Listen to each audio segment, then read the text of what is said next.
Welcome to episode 9 of season 2 of Calm Down with James Eade. I'm James Eade, and I would like to share with you some of the things that I do to calm down because we're heading into the holidays, and sometimes the holidays can be stressful. Um, Maybe you're going to see your Aunt Betty and Uncle Joe, and they're fine people, but there's somebody there, maybe a little Jimmy, that you just don't like and always makes you uncomfortable. So, are there tools and techniques that you can use to help yourself calm down? Well, I think that that may be the case. And I can't talk about you because what works for you might not work for me, and what works for me might not work for you. But I decided one Thanksgiving, it was right before Thanksgiving, and I decided I was going to find something that I liked about everybody there and focus on that because my past history was to find something that I didn't like about somebody, if not everybody there, and focus on that. And that didn't work so well. So finding something that I liked about someone and just focusing on that characteristic, that trait, whatever it was about that person that I did like, and focusing on that helped. It helped me, it helped them, it helped the social interaction. So it would just seem to work. And if something works, keep doing it. If something doesn't work, discard it. Doesn't mean you don't keep trying. The next thing you try might work. So keep at it. But I'm not here just to tell you what the tools and techniques that I've learned, that have been taught to me, that I've learned to calm myself down when aggravated, stressed, or anxious in any way. I'm also trying to get you to buy this book. I wrote it for people who are suffering from addiction and are in recovery, have suffered from addiction, and are trying to recover from addiction, because addiction can happen to anyone. And there's no blame or shame. Don't blame others. I don't blame anyone else for the addictions that I suffered. It's on me. And there's no shame in it, though. We can talk about it these days. It used to be something you hid and had to hide. But now it's something that people have, someone in your family has been exposed to it. You've been exposed to it. Someone you know has been. There's just a greater sensitivity to it. So people need to have others show that they understand and are supportive in their recovery. It's not easy. But I wrote this book, Freedom, Your Path to Recovery by James Eade. I'm James Eade. And I did it to get my message out there that you're not alone. You're not the only person who's thought the things that you think, felt the feelings that you felt, and did the things that you did. And, the stories are similar. They may not be identical. They don't have to be identical. But if they're similar, you can relate. And if you can relate, then you can find something somebody out there might say that can help you. Because, if they suggest this and you try that, maybe it doesn't work. But if they say try this and you do and it works, keep doing it. Because when you do find what works for you, and I have complete confidence that all human beings have the power and potential to recover from addiction. And what works for you is your path. You are the one to discover it. So it's your path to recovery, not mine, not someone else's. Even if a million people are walking their path and telling you, get in line, if it's not for you, it won't help you. So find what works for you. But the underlying current throughout all of this, for me, has been a community. And of course, I lived my life by the old Groucho Marx joke. I would never join any club that would have me for a member. But it turns out that there are communities out there that have shared experiences, that have wisdom that they have learned sometimes through the school of hard knocks. But this wisdom can be passed on. And then you find yourself passing it on to others. And that's the gift you can give to yourself over and over and over again. So if you're interested in seeing other shows in the past shows, I recommend the website airu.tv. And it has all of season 1, all of season 2 up to this point. This is episode 9. We're wrapping up during the holidays the second season of Calm Down with James Eade. Thank you for being here.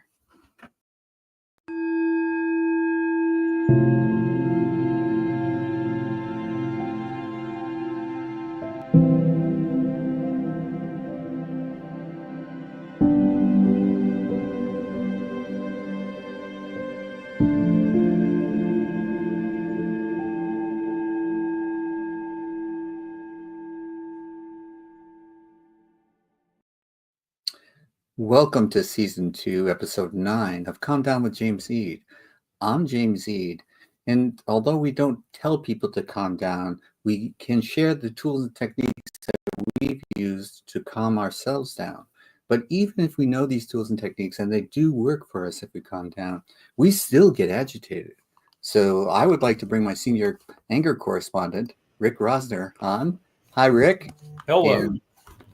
And so I was wondering today, because we're coming up on the holiday season, and I was going to anticipate that you had a gripe about it, but the floor is yours. All right. Well, I think my gripe just started. Our gardener might be here with some noisy stuff, so I'm just going to have to talk over it.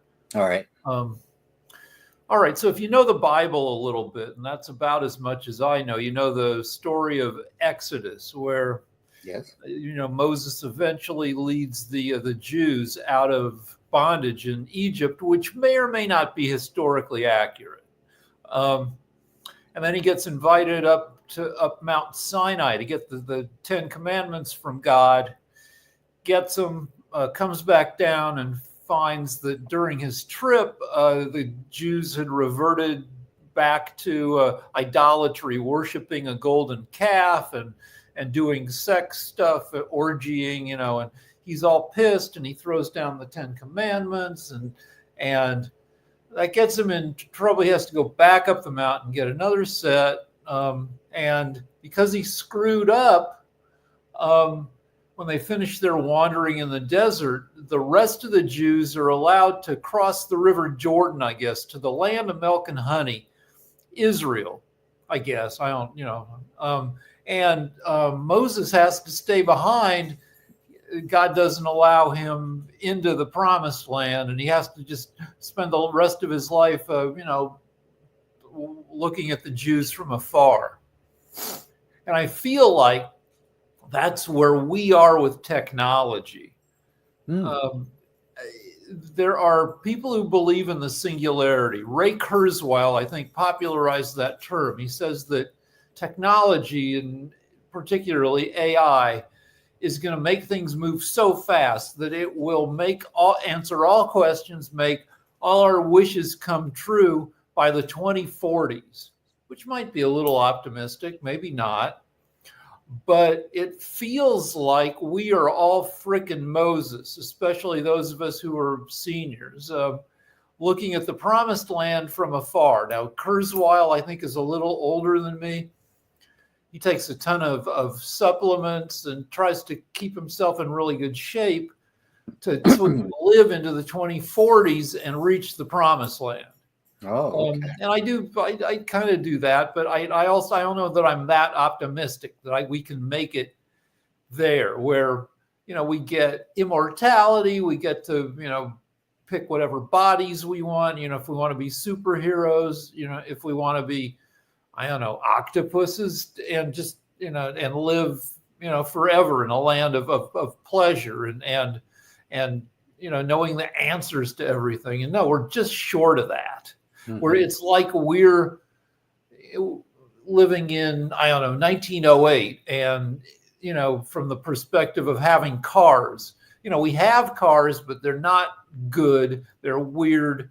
They don't, they're a pain in the ass. And they're not affordable to masses. Yeah, right. They're just kind of curiosities at this point. So. Right. So I guess my gripe is our being at the present moment in history, which has some sub gripes, like we don't love Trump. We're true Californians, and you got to ask: is Trump an accident of history, or is he kind of an inevitable product of current history in the way social media has driven us, all a little bit insane, made us susceptible to propaganda? If it weren't Trump, would it have been some other jerk, because everything's being disrupted?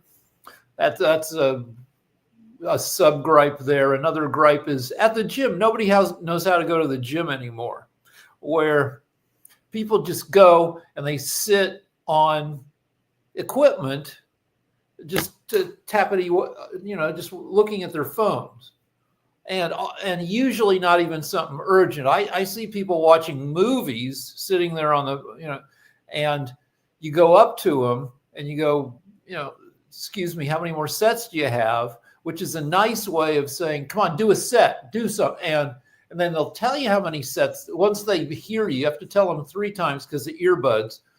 And after the 3rd time, they're like, oh, they'll tell you how many sets, but they don't do a set. They go right back to watching the movie on their phone, which for old gym guys is infuriating.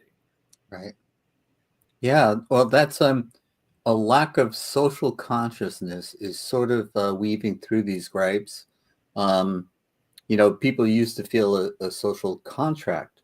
Like if you rep the benefits of a society, you also owed the society something. And, you would walk an old lady across the street, for example, which I saw this morning, and someone doing that. Stop what you're doing to give a little hand to someone else who might be struggling.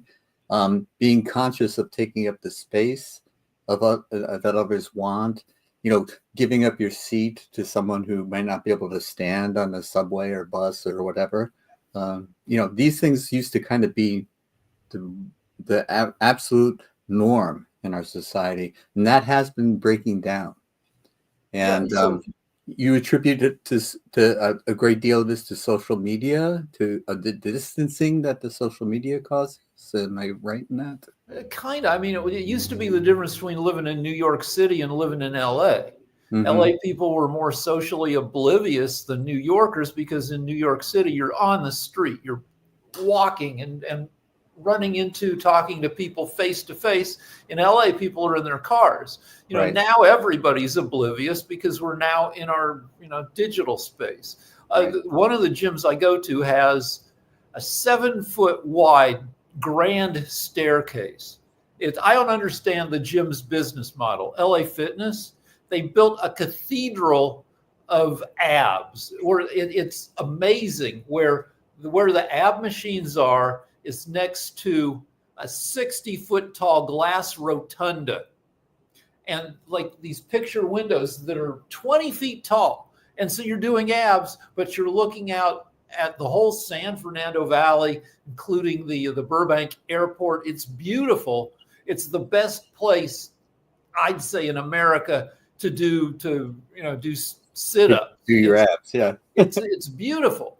And there's a big staircase, 7 feet wide, leading up to the 2nd floor. And I don't understand how they're going to make their money off of, people paying $20-$30 a month in dues, but that's not my problem.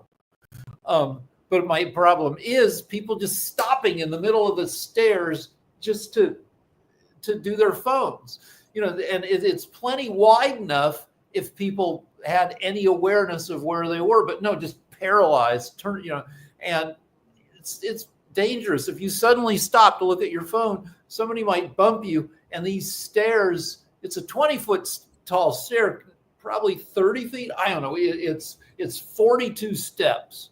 Okay. And if you get bumped at the top, you might roll down, 20 steps. People have no idea. Yeah. The gripe that I have with this is people driving and looking at their phones. That's the one that gets me. Every time I see it, I just wonder how someone can be that distracted while driving a dangerous weapon. That's something that could kill someone so easily. And, I think we just get de-socialized. We don't think about the impact of others, and we're very rights conscious. So if someone infringes on our rights, we throw a hissy fit, but we're not conscious of us infringing on others. With driving, a lot of stoplights, you have to pull up to the light to trigger the magnetic sensor in the pavement, right? Right. A lot of times when people are just half driving, they kind of approximately know where they are. So they pull up to the light, they think, but they've really stopped like 2 car lengths behind the light because they're doing this. And they're not close enough to make the light change. So if I'm behind them, yeah, that'll make me crazy. Right. So these are things that we're going to run into again and again and again. So do we have any way of preparing ourselves for these inevitable encounters so that they don't So I think I've drive said us nuts? before that I tend to, every time I say I'm less pissy at drivers because everybody sucks now and you just can't be pissed at everybody all the time. Every time I say that, then the next time I go out in my car, I disprove myself by getting super furious at some especially big a-hole. Mhm. But really, with everybody, 2/3, and it's food and it's social media.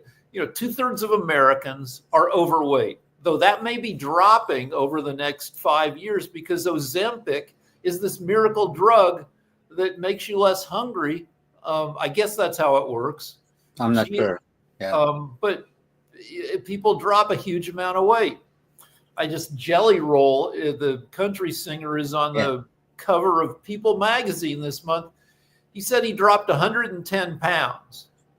I highly doubt that he did that through discipline, maybe a little discipline, but I'm thinking Ozempic. And I'm perfectly fine with. I love that for everybody, because we grew up in the 70s when everybody was jogging and snorting cocaine and people were skinny.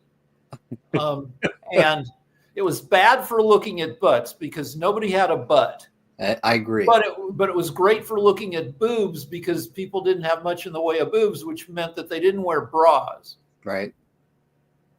So I would, I would love to see more skinny braless people. Well, this is an unfortunate segue, perhaps, but I didn't really learn how to undo a bra for a while because my first couple of girlfriends just didn't wear them, and that's a skill set that comes in handy. Yeah, you're supposed to be like the Fonz. You're supposed to be able to reach behind, grab the two sides with one hand, pinch it together, get the hooks to undo. Right. I eventually learned it. But yeah, and I've been married for 33 and a half years now, so my wife thinks it's ridiculous that I even want to touch her boobs at this point. She looks down, she's like, "What's?"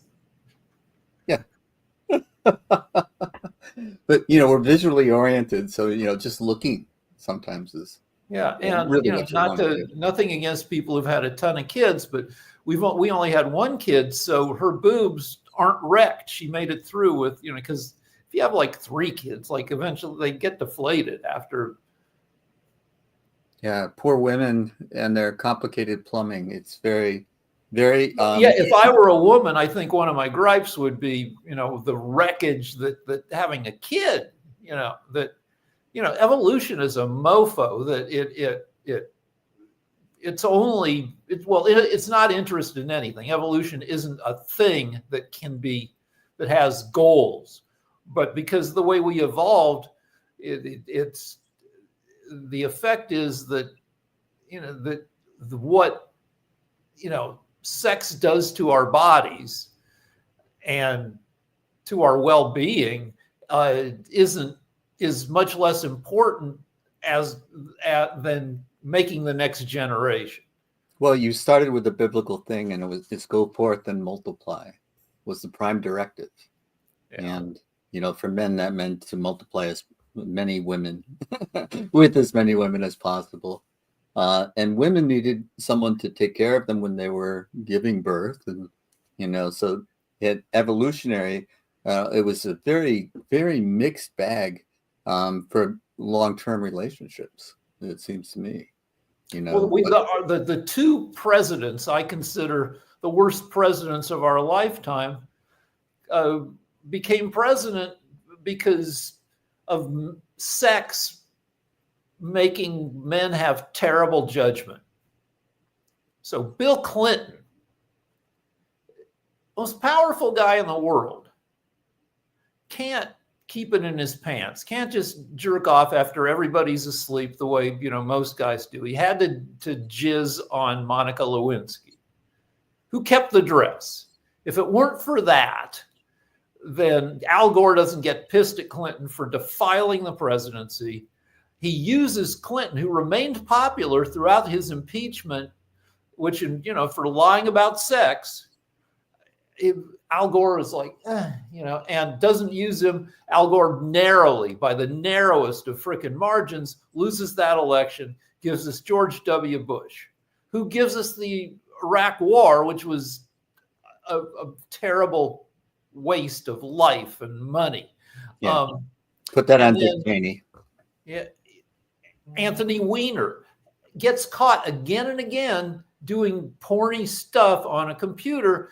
He gets caught. He has to leave Congress. He's back at home. He still has to sext underage girls using his wife's computer. His wife is Huma Abedin, Hillary Clinton's main assistant. And the FBI, what happened? So he gets caught on that computer. The FBI, because that computer could have been compromised by his sex stuff, who knows who he was talking to, the FBI reopens the investigation into Hillary Clinton's emails with 11 days to go before the election. She narrowly loses to Trump. All because both these incidents, all because two guys had to jizz. Yeah.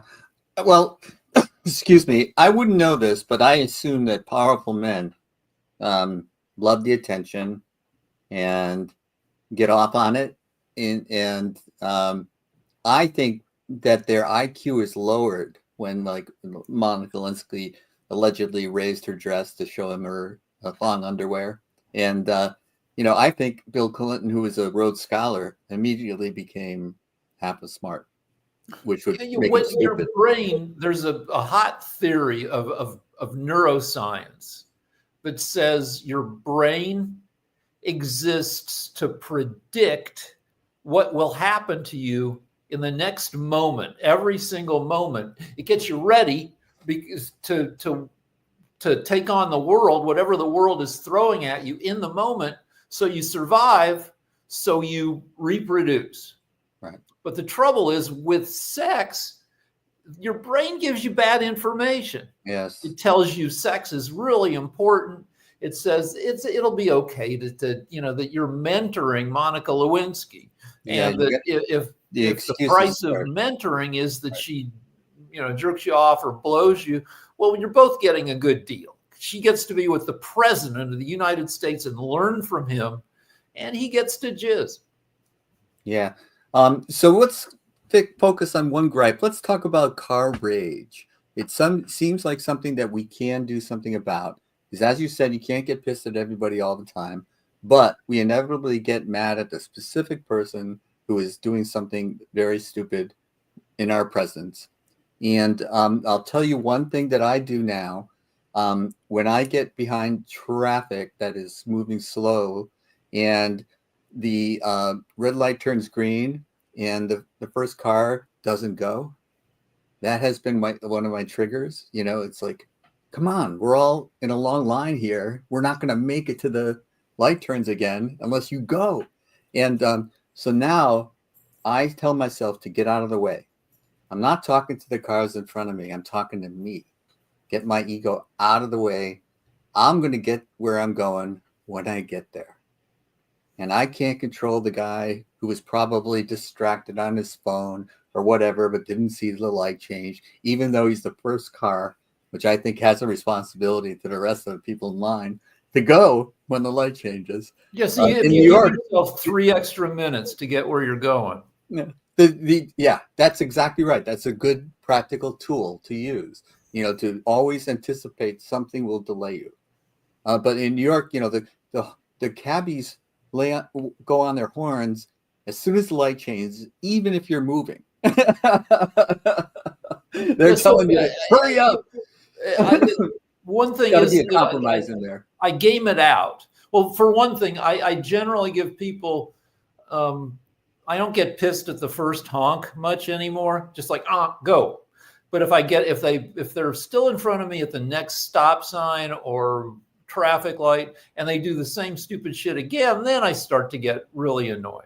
Yeah. So I'm slightly better. Also, I game out. There's no good way to get vehicular revenge. Right. Like I was behind somebody on Ventura Boulevard where people drive like idiots.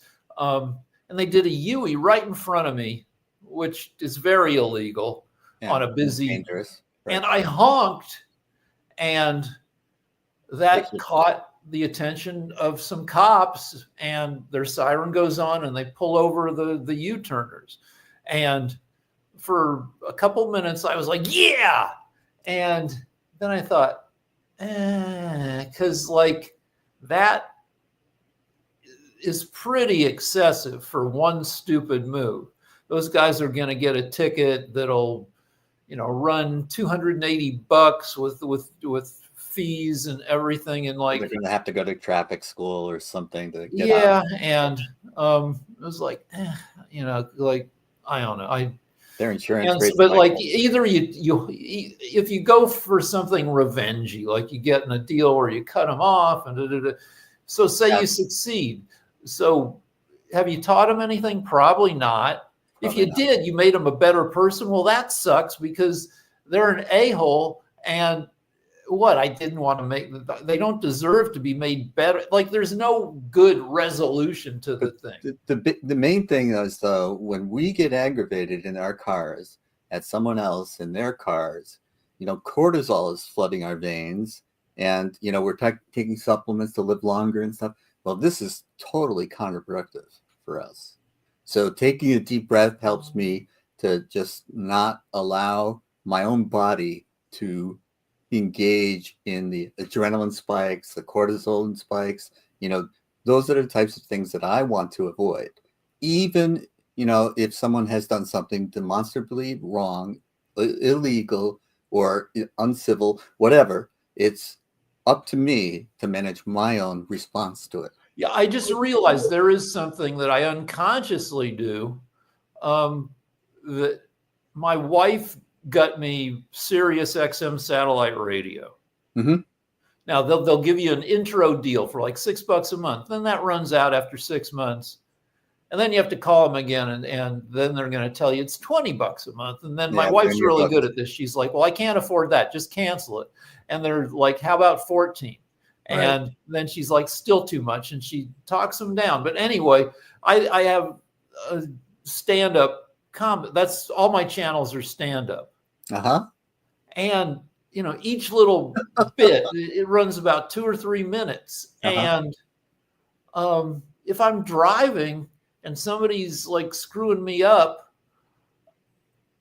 if a good routine is going on, I don't get that annoyed because I get to hear the whole routine.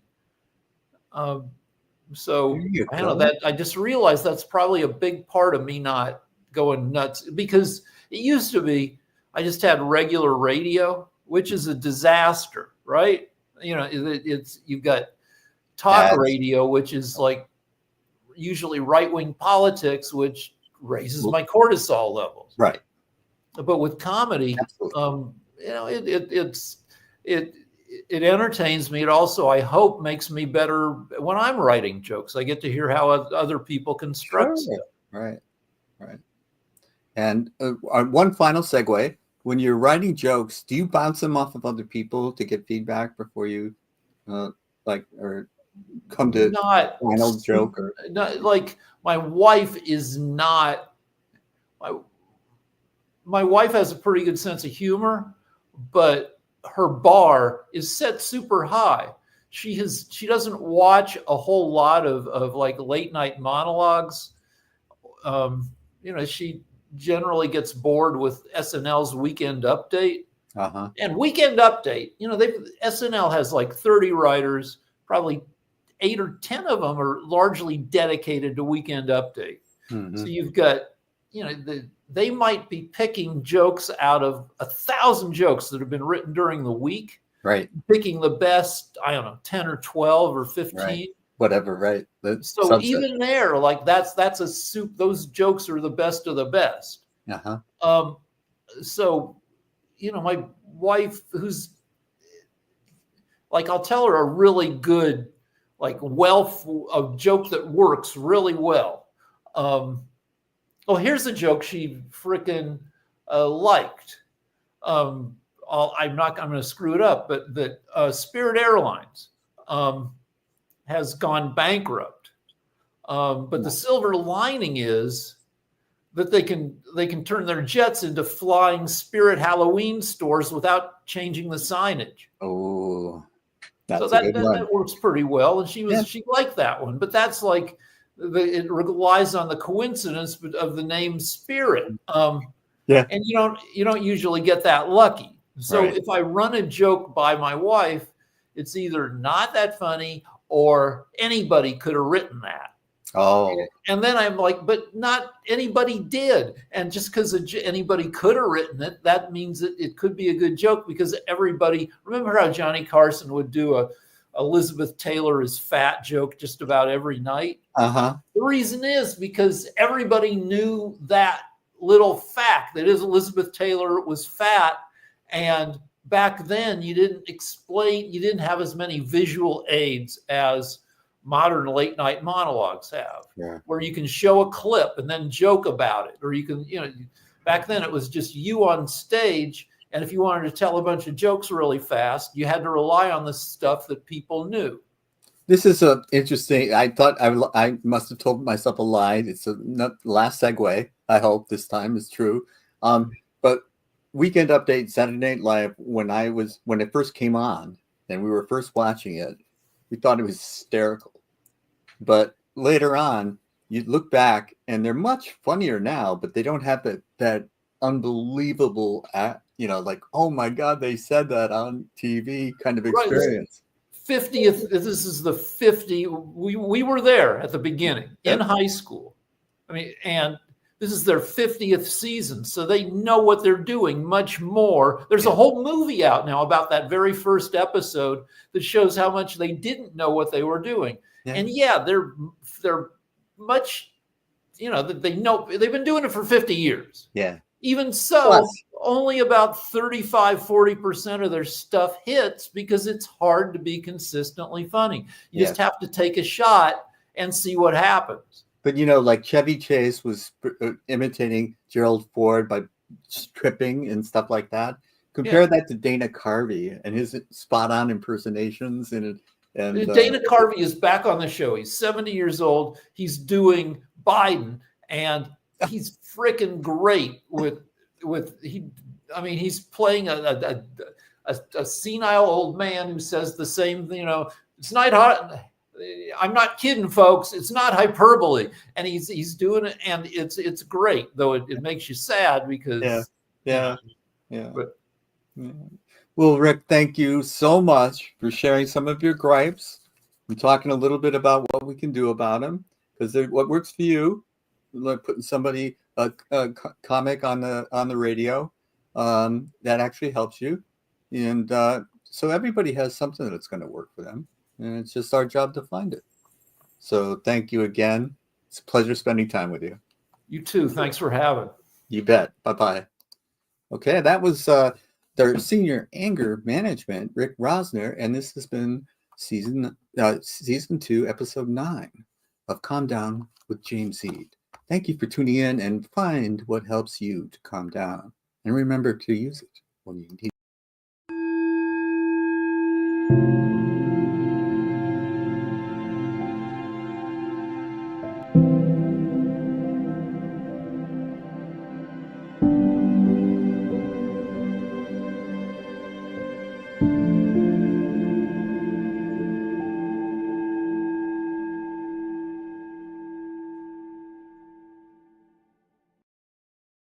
Welcome to this segment of episode 9 of season 2 of Calm Down with James Eade. I'm James Eade, and I am not a yoga therapist. I am not a yoga teacher, but I use yoga techniques that have been taught to me to help myself calm down. especially when I find myself agitated, anxious, and we're heading into the holidays, and sometimes that can be stressful.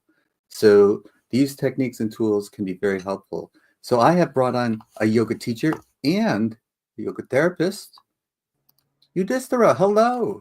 Hello, my friend Jim. Hello. And we're going through the chakras. And if I remember correctly, we talked about fire and we're getting up, we're bringing our energy up to the heart, to the throat, and beyond.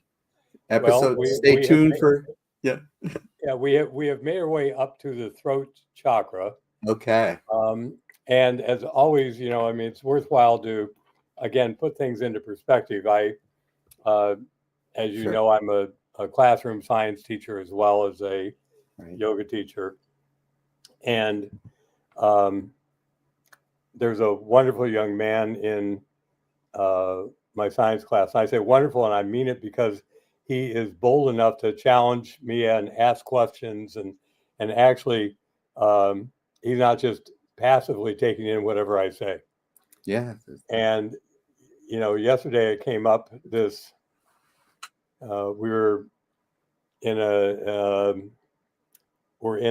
unit around electromagnetism. Mm. And the way in which it actually works at the level of the solar system and planets and the gravity, the unseen forces, Right. and along the way it came up on an assessment that they took, that what happens to the quality of an electromagnet when you increase the number of coils that you wrap around the core of that magnet.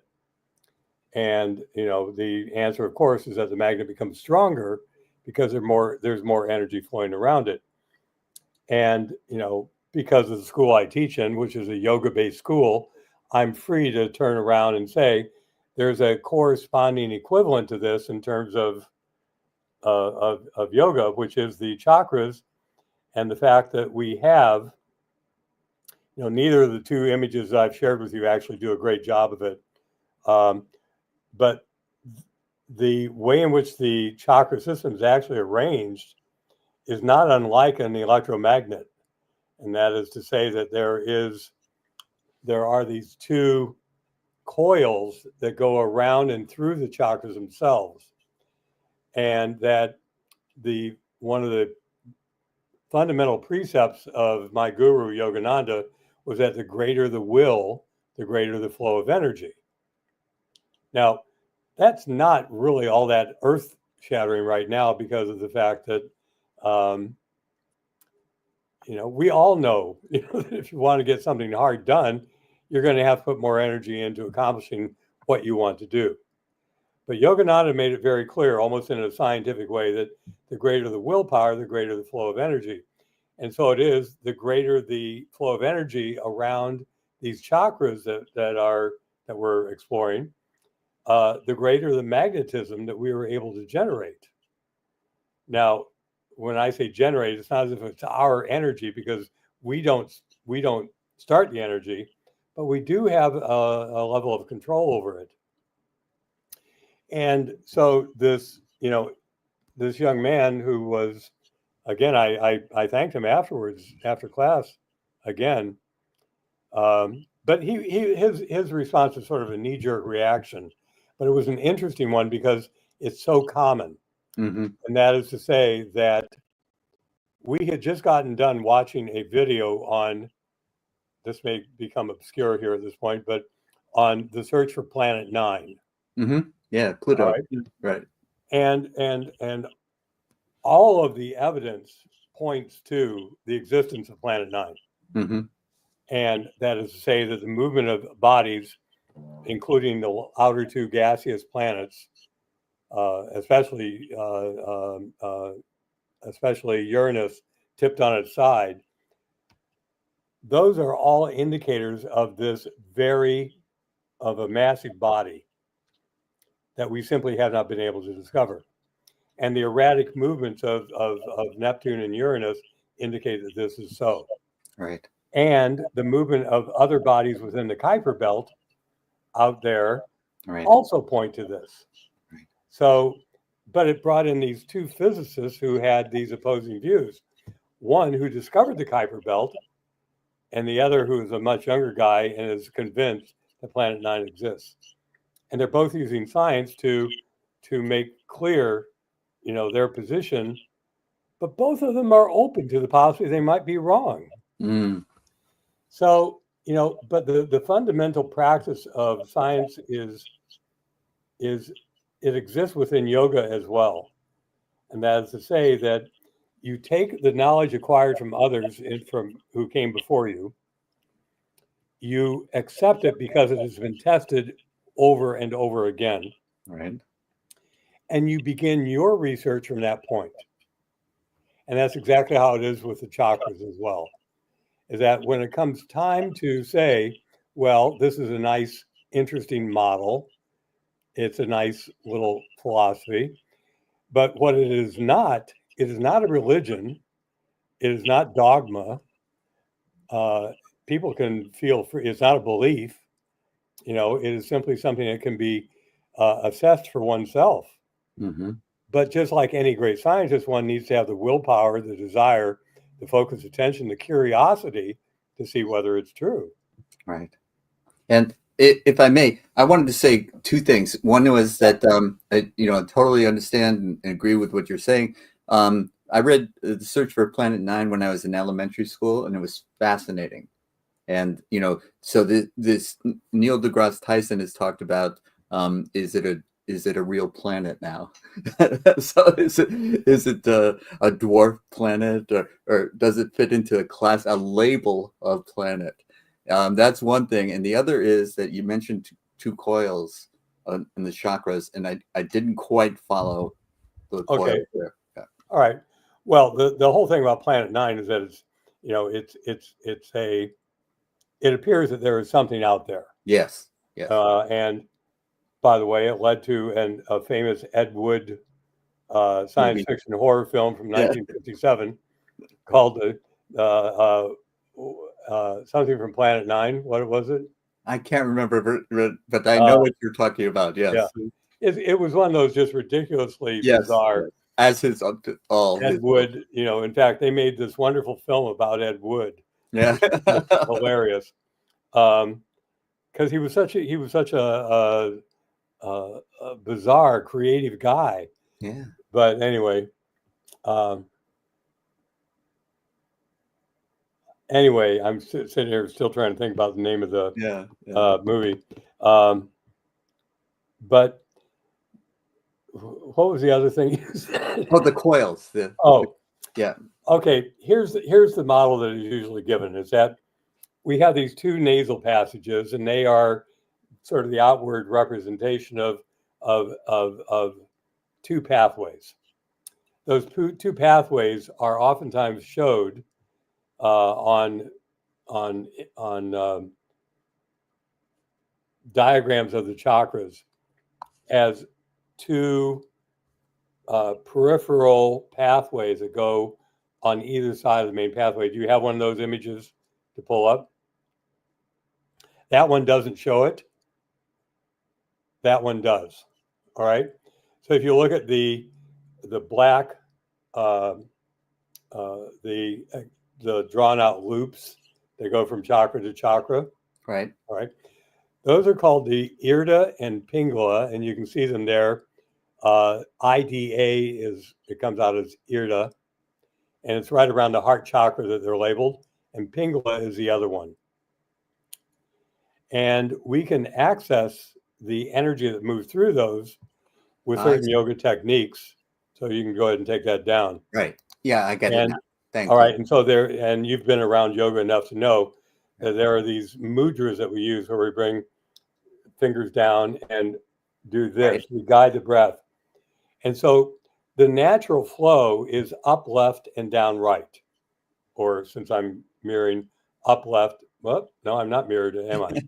All right. So up, left, and down, right. Up, left. Yes, there you go. So you bring, and so there are some breathing techniques that sort of capitalize on that natural flow. Those tend to be cooling breaths. They're called Chandra Beta Pranayam. And you can guide the breath, inhaling left, hold at the point between the eyebrows, exhale right, and that's sort of the natural flow. However, at different times of day, if you just stop, close your eyes, and notice the flow of breath through your nasal passages, it may be reversed. Interesting. And that is to say that it may be going in primarily right and out left. And so there's also a corresponding pranayama technique where we inhale right and exhale left, holding at the point between the eyebrows. That's called Surya Beta Pranayama, and Surya meaning solar or warming, Chandra meaning the moon and cooling, and so you can cool or warm using that simple technique. Okay. And they're wonderful. You know, I mean, they work. They work really well. There's also a third one called Nadi Shodhanam, which is a alternate nostril breathing, where you inhale left, hold, exhale right, inhale right, hold, and exhale left. Okay. So these are really simple ways of working with the energy that runs. At first, you think about it left and right, but then you begin to realize you get very still. You actually begin to feel it moving in a coil through you. And I'm speaking from direct experience. In other words, it's not. Now, direct experience, even there you have to question, is it true? Right, sure. Because, for example, this one physicist in this video I was telling you about was, by the way, the video is on one of my favorite YouTube channels called Veritasium. Okay, and truth. Yeah, Veritasium. And it's just great science videos, real accessible, a lot of curiosity, a lot of good questions, and real people, real scientists oftentimes, and real people also being brought into the equation. But anyway, so this one older physicist, this astrophysicist, said, you know, that look, we are subject to the same biases as everybody else is. If we want something to be true, the chances are we're going to find it. And it's worthwhile holding that as a reality. Yes, there's confirmation bias. And absolutely. And so it takes time and practice.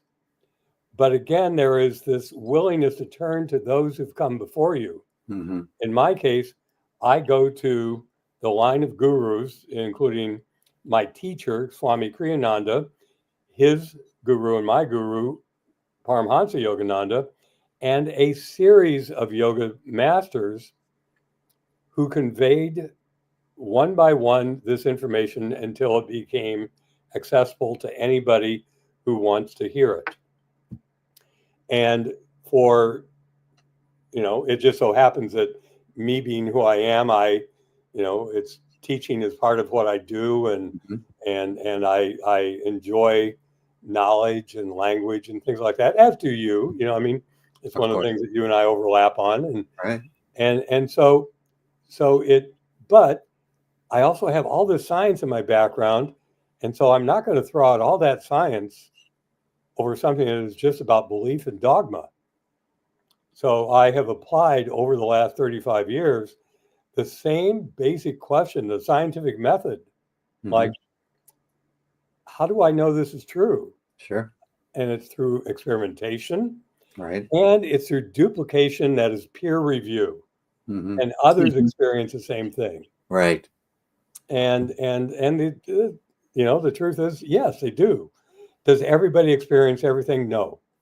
Do I hear all the sounds of chakras? Like this fifth chakra, is, it actually in the book I've been mentioning, the hidden stories of the Mahabharata, right? The story of these 5 Pandava brothers. Yes. It's to me, it's just so thrilling because these stories illustrate so much about the difference between the ego and the soul, and the fact that we are in possession of both. We are the soul, but we have an ego, and the ego is simply the soul identified with the body in the material world. Mhm. And so that gets into his philosophy for sure. But then when it comes to the practices, I've got all these people who've told me, hey, if you do this, here's what's going to happen. Here's what you'll experience. And to the degree that I'm able to do those things, they've been right every time. And when it comes to the Mahabharata, it's a beautiful allegory. And I find this a certain balance for me is that there's um, I love literature, I love poetry. And so allegory really works for me as well. It helps sort of bring into my heart instead of having everything happen in my head. Yes, of course. And so in this book, in the story of the Mahabharata, which is one of the oldest epics on the planet, All right. always was an oral tradition before it was ever written down. And the eldest brother is this is represented in this center, and the eldest brother is part of why I have my name, Yudhishthira. That is Right. the name of this eldest Pandava brother. And he is the king. He is the ruler. And his quality is that of calmness in psychological battle. Calmness in psychological battle. Yeah. And what it's referring to is, of course, calmness in daily life is what that it comes down to. Right. How do I react when someone says something or challenges me or is angry with me, even if I didn't do anything? How can I see the truth in what they're saying, if there is truth in what they're saying about me?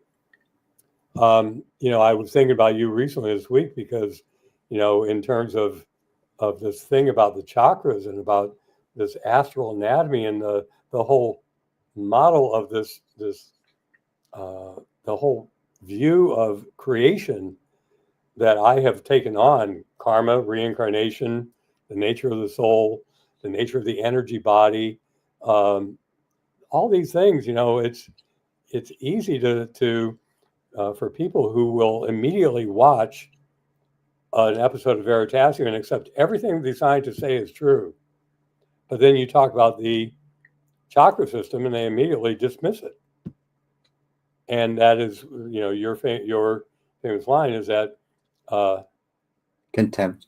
contempt before examination. Contempt prior to investigation. Yeah, contempt prior to investigation. And so the whole thing about everything I'm sharing with you and your listeners is really about, do you have the interest, as scientists do, Right. to actually explore this, or are you willing to say, well, it may, at least this may be true, and we may not want to explore every single thing, Sure.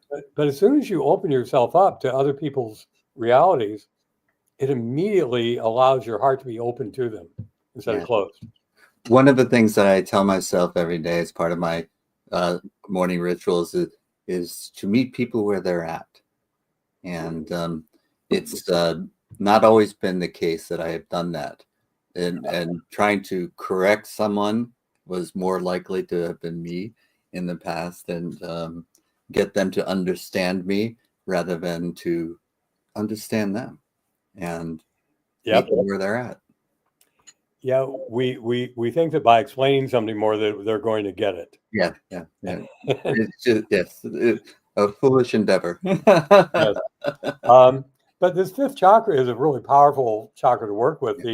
You actually started out by talking about the qualities of each of the lower centers, and it's worthwhile to review them. That the root chakra is the quality of the earth. The chakra number 2, associated with creativity and sensuality and sensitivity, is chakra number 2, and its quality is that of water. So you take solid, then you go to liquid, and when you come up to the third chakra, you are at the fire chakra. Fire, and it's energy that can be used for good or destructive. It can go either way. Um, and then when you come to the heart, you come to the quality of air, which is highly expansive. And the brother associated with the heart is Bhima in the Mahabharata. And Bhima is a giant. Huge, yes. He is huge. And he is also a great warrior. Mm-hmm. And so that when we do yoga postures, we'll do certain postures like Spiritual Warrior 1 or Spiritual Warrior 2, Mm-hmm. where we are actually working with moving energy into the heart, allowing it to expand, and then channeling it properly. And in the deeper practices of yoga, which for me represents Kriya Yoga, we come up to this center, and the quality of the center, the elemental quality, is that of what's called ether. Ether. Right. Now, the ether we're talking about is space. Space is an interesting thing because of the fact that we always thought that space, being a hard vacuum, was completely devoid of matter. And we now know it's not. No. That matter is simply just like air is the molecules are further apart. So it is when you move into space that the molecules become significantly further apart. However, they still exist. And there's also this matter of that when we come up to this center, that when we infuse that quality of calmness, instead of just outward expansion, which is what the heart does when it's either emotionally charged, either in what we think of as a positive way, like I'm so in love with this particular person, Mm-hmm. and I will never be happy unless I can be with this person, only to find out later on, of course, that we get to be with that person and, it's not turning out the way that we thought. Right. Mm-hmm. Yeah, happiness, it was not genuine happiness. But when I bring that quality of the heart inward and upward and infuse it with calmness, then it can be put to some pretty amazing uses, which have to do with divine love, with having to do with attunement with the divine, Mm-hmm. however someone wants to label that divine quality. And however wants to attune. Yeah, I mean, there are so many names for God. Mm-hmm. The Aboriginal people in this country and in this on this continent, how many names did they have for snow? And it's that way for us. Mm-hmm. With God, it doesn't matter. Right. But when we have that divine connection with that one, then it changes everything. Mm-hmm. And so part of yoga and part of these chakras is that these things are all interwoven. They're not separate from one another. You can study them independently. Sure. But for example, I've mentioned the astrology of things is that the movement through these chakras ends up being, 6 up and 6 down are the signs of the zodiac as well. And the signs for the throat center are Gemini and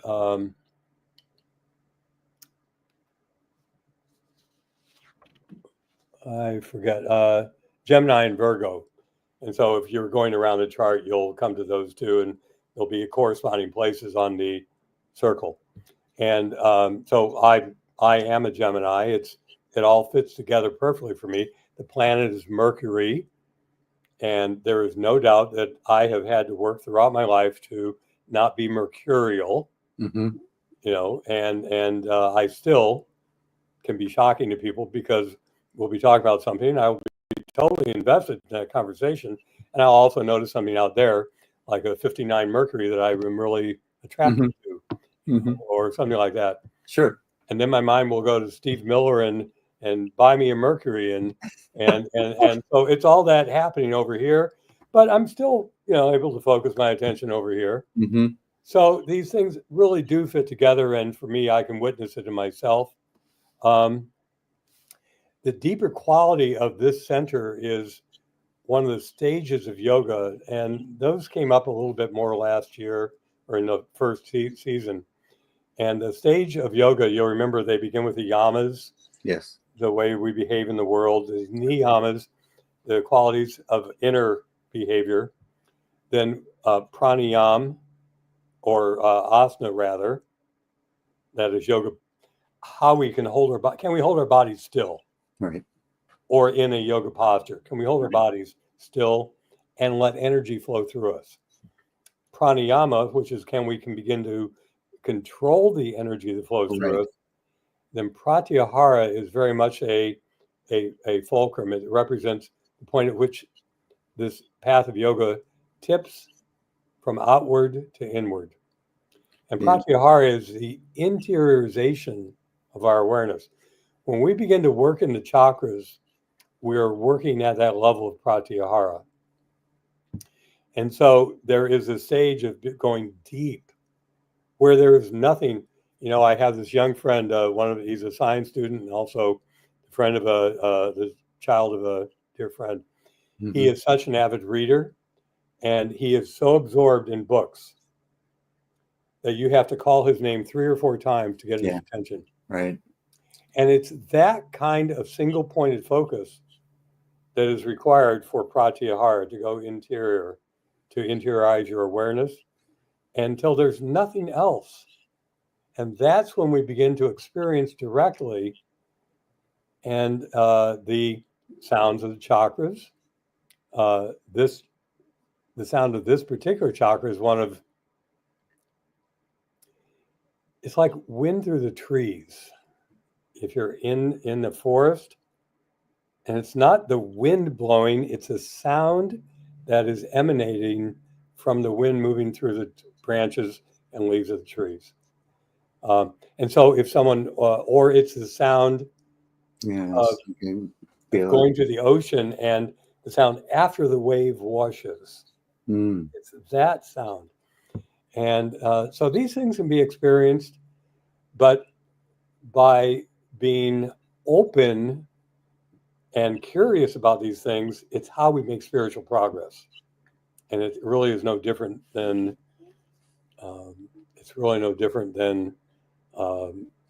outward pursuits. It's just a matter of, where is the reward? What is the reward? Anyway, so I think that, There was the key learning for me with what my contempt for yoga prior to investigating it was I had no idea it was about identifying this energy and then channeling it, and it road to self-mastery, and it's all an inside job. Yes. And so this whole world was opened up to me, which I had dismissed as something for flexibility or strengthening or that kind of thing. Sure. That was my entire concept of yoga. Well, again, there are a whole lot of people out there in this world who are in that place still. Sure. And yet there are an increasing number of people who are also becoming open to things.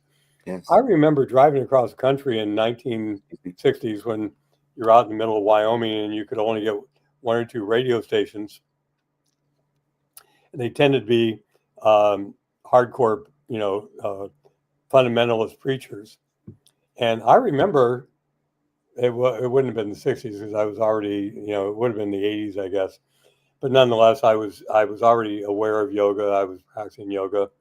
And I remember this preacher just talk about yoga being like the spawn of the devil, like it was Satan's practice, meditation, Satan's practice, that all we had to do was to believe what he said, and then we were going to be saved. Nice. And that shifted. Now it's an interesting thing that I've read numbers. I don't know what they are most recently, but the vast majority of Americans have a belief in karma and reincarnation, regardless of the religion. Mm-hmm. Meditation classes have been brought into all the mainstream religions, including Roman Catholicism, and oftentimes you'll find yoga classes taking place in church fellowship halls. you know, and there, I mean, there, I'm aware of yoga teachers who've taken yoga teacher training and taken their spiritual inclination towards Christianity and adapted it, which I think is wonderful. Sure. Why not? Great. Right. Yeah, absolutely. So, yeah, so things, despite the way that things may appear on the outside as far as all is going on in the immediate term, we are moving into an age of energy, of light. And these teachings of yoga, including the chakras, are just a small part of what is called Dwapara Yuga, the age of energy. And it's an expansive age. And it just looks dim right now because you still have a lot of people stuck in the dark ages from hundreds of years ago. Their consciousness is still there, Mm-hmm. but they have all of this energy stuff going on that they have available as well. So it can be a pretty chaotic situation. Right. But in the end, a lot of people are waking up. It's so, I really needed for you to say that and for me to hear it. Thank you. Yeah. Because I do believe that these overarching realities are real, and that we can narrow our focus to pay attention to material things that in the long run are almost without significance. So it's Yeah. you're raising your consciousness. I used to say, I'm so tired of having my consciousness raised. But it's still Yeah. better to be aware and to attune. And these are the things that I'm working on a daily basis. Well, next week we'll next time we're together we'll talk about what I call chakra 6A, which is the base of the brain and the medulla, and Medulla. where all of those ego focused sort of inclinations tend to sort of abide. Oh, can't wait. All right, so we'll get to So that air one. and calmness. Yes. And Well, air down here at the heart, ether here. ether here. That's right. Here. Sorry. And so it expands. And what Yogananda described up at the spiritual eye as super ether, but we'll get that to the couple. That's to come. Yes. All right. Thank you again. All right. Wonderful to see you and talk to you. All right. Blessings, my And friend. I will say goodbye to our viewing audience. Cut him off, but yeah, it's always good to see him. And the idea of how you come down, find out what works for you, because what works for me may not work for you. But this idea of the deep breath has always appealed to me, and it has always worked. So if you do find something that works for you, keep doing it.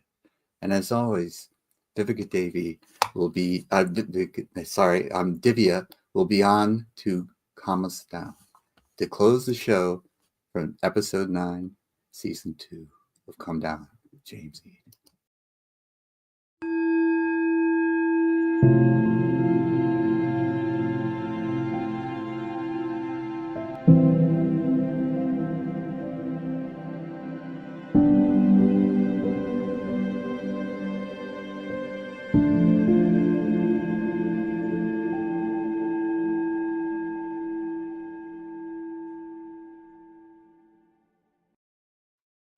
Welcome to the final segment of Calm Down. And I want to introduce to you, my loyal listeners and viewers, Divya Lovewise, that wise yogi. And I would like you, at the end of every show, I'm a little bit agitated and worked up and all that kind of stuff. And I was wondering if there's something that you could do to calm me down. Could you just say goodbye to us in any way that you see fit? Sure, I would love to. I will take off and let you do that. Thanks again. Okay. Well, bring yourself into a comfortable seated position, feeling your feet on the floor and letting your hands rest in your lap, palms up or palms down. is a great way to start bringing yourself back into center and focus with your own divine energy and letting go of anything that might have wanted to stick to us throughout the day that may be energy we don't want to carry throughout the day. So having this basic position, feeling grounded, even closing your eyes and taking a deep breath in through the nose and out through the mouth.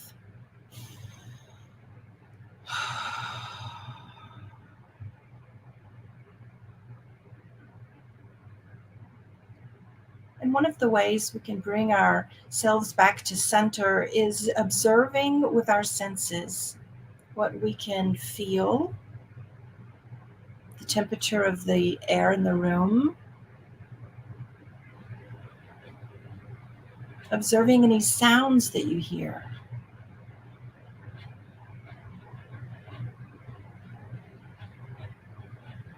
Noticing any smells in the air.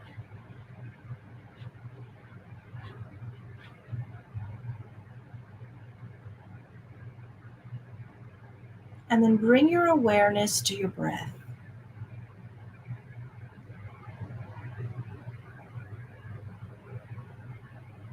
As though you're watching it from the inside out.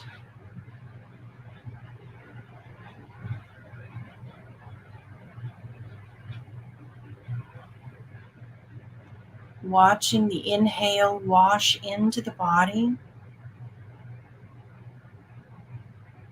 And watching the exhale wash out of the body. Just like the waves of the ocean as they wash onto the shore.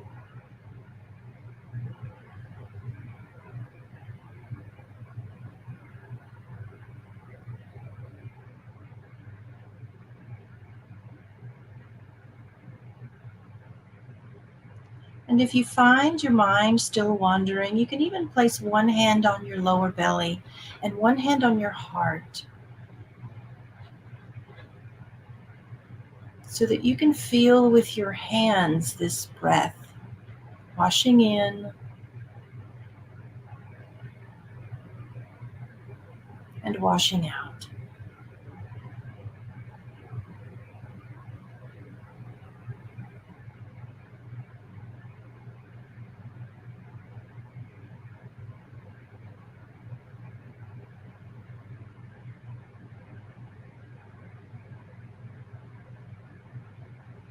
And with your mind's eye, visualize this inhalation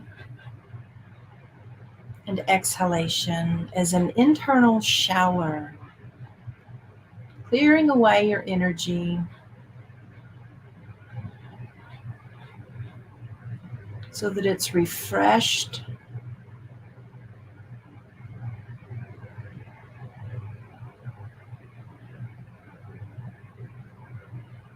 it's rejuvenated,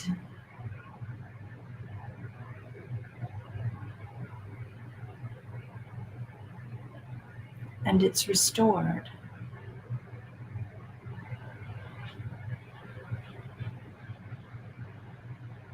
Releasing your hands into your lap, just give yourself a few seconds of pause in this return to peace, enjoying it.